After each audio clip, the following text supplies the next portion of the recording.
Saya terima sudah busuk itu barang. Siapa yang wariskan barang busuk itu? Kalau Anda dengar Luhut bilang, saya terima sudah busuk itu barang, mungkin langsung pikir, wah, proyek Wush busuk. Tapi tunggu dulu.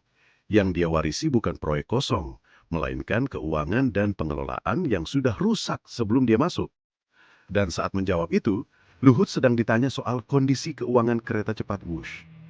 Mari kita bongkar. Siapa yang pegang proyek sejak 2015, apa yang terjadi sebelum Luhut ambil alih, dan kenapa dia bilang barang busuk.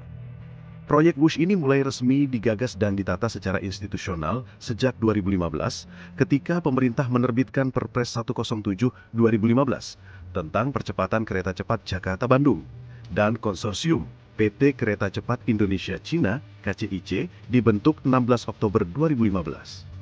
Konsorsium awal PSBI PT Pilar Sinergi BUMN Indonesia 60% dan perusahaan Cina 40%.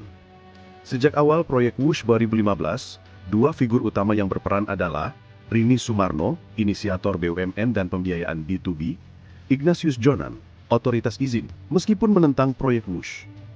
Setelah Jonan di-reshuffle Juli 2016 karena adanya tragedi Brexit, Rini tetap lanjut mengawal proyek bersama Budi Karya Sumadi. Pada fase ini sejumlah masalah muncul.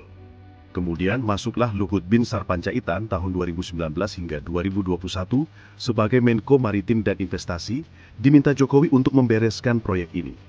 Dia diwarisi kondisi keuangan yang berantakan dan berkata belak-belakan saat ditantang soal kondisi keuangan proyek Wush. Saya terima sudah busuk itu barang. Kemudian kita coba perbaiki. Bukan busuk dari Cina, tapi busuk dari tata kelola proyek di dalam negeri sebelum dia ambil alih. Saat diambil alih, kondisi sudah dalam keadaan struktur keuangan rapuh, hutang besar, manajemen konsorsium kacau. Jadi salah kaprah besar kalau dibilang proyek Wush yang busuk. Yang busuk itu pengelolaan lama yang diwariskan ke Luhut. Dan yang dia lakukan adalah audit, restrukturisasi hutang, dan negosiasi ulang dengan China Development Bank.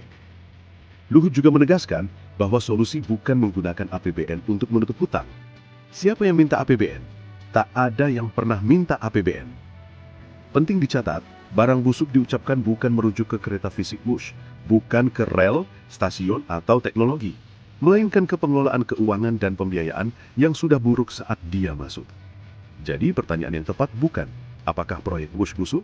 Tapi, mengapa proyek Wush diwariskan dalam kondisi busuk? Follow akun ini untuk konten yang bongkar mitos politik dengan fakta dan data, bukan katanya.